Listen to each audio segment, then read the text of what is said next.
Hello, good evening सगळ्याला. कसे आहात सगळे? एकदम आनंदात ना? आनंदातच असायला हवे. प्रियांका जॉयफुल वर्ल्डमध्ये तुम्हा सगळ्यांचं स्वागत आहे. हा व्हिडिओ तुम्हाला फ्रायडेचा येतो आहे. आमच्या इथे अशी प्रथा आहे की आषाढातील शुक्रवारी किंवा मंगळवारी आमच्या इथली ग्रामदेवता आहे फोडी आई म्हणून, तिथे नैवेद्य मी दरवर्षी देते. तर आजही मी नैवेद्य केलेला आहे आणि आता मंदिरात जायचं आहे आपल्याला. तर चला माझ्याबरोबर, तुम्हालाही मंदिरातल्या देवीचं दर्शन होईल. बघा किती सुंदर रूप आहे आईचं. आई, तुझ्या चरणी डोकं टेकवलं की मनाला एक वेगळीच शांतता मिळते. सुखात तुझा आशीर्वाद आणि दुःखात तुझा आधार, एवढंच माझं धन आहे. किती सुंदर आणि मन मोहून टाकणारी मूर्ती आहे. या मूर्तीकडे पाहतच राहावं असं वाटतं. इथं शेजारी ना एक फुलांचा स्टॉल आहे पहा. किती सुंदर टवटवीत फुलं आहेत. असं फुलांसारखं आपलं आयुष्यसुद्धा सुंदर फुलत राहो आणि सुगंधासारखा आनंद सर्वत्र पसरत राहो.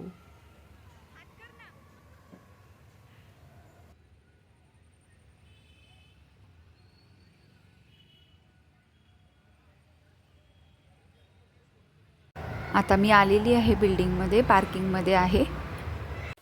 आता सॅटर्डे इव्हिनिंग झालेली आहे आणि मला काहीतरी चटपटीत खायचं आहे, म्हणजे सगळ्यांनाच खायचं आहे.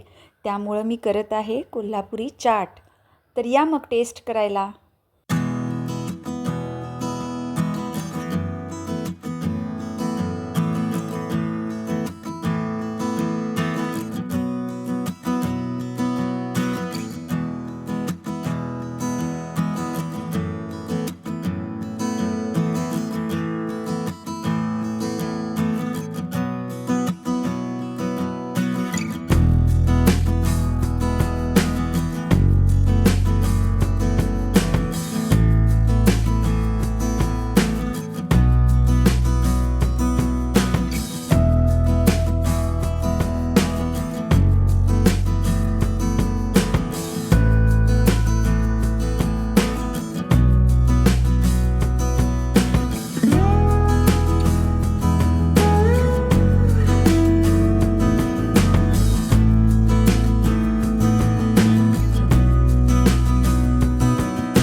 मला वाटतंय बुधवारी का गुरुवारी नीटचा रिझल्ट लागलेला आहे आणि म्हणजे फर्स्ट टाईम जेव्हा एक्झाम झाली तेव्हा ते व्यवस्थित न घेतल्यामुळं परत ती रिपीट करण्यात आली होती.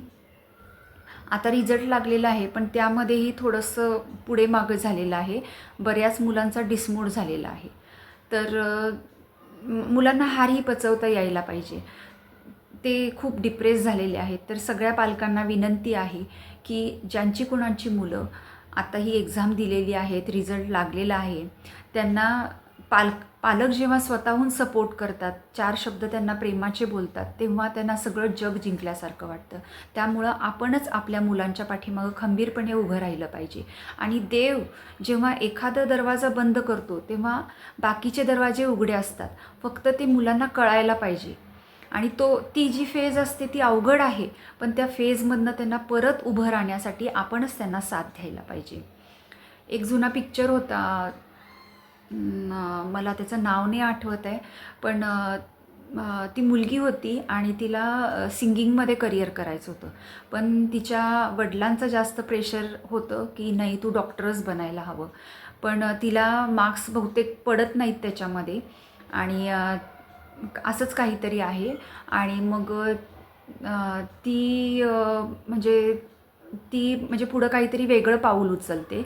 पण थोड्या दिवसांनी परत तिचा रिझल्ट येतो की ती त्याच्यामध्ये पास झालेली आहे. पण त्यावेळेला त्यांच्या वडिलांना खूप गिल्टी फील होतं की तिची आवड एकामध्ये होती आणि आपण एका दुसऱ्या म्हणजे ऑप्शनसाठी तिला चूज करत होतो.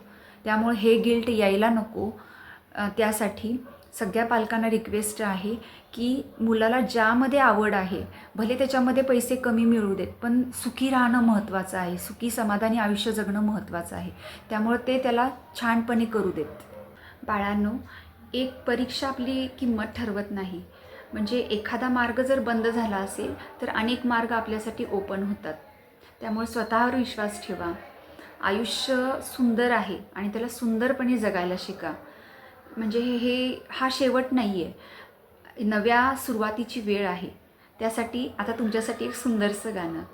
हसते हसते कट जाए रस्ते, जिंदगी यूं ही चलती रहे, खुशी मिले या गम बदलेंगे ना हम, दुनिया चाहे बदलती रहे.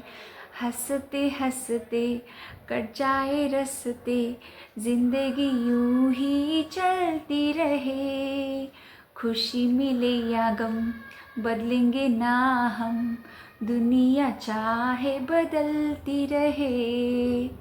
चला, या पॉझिटिव्ह नोटवरती मी आपला आजचा व्लॉग इथेच संपवते.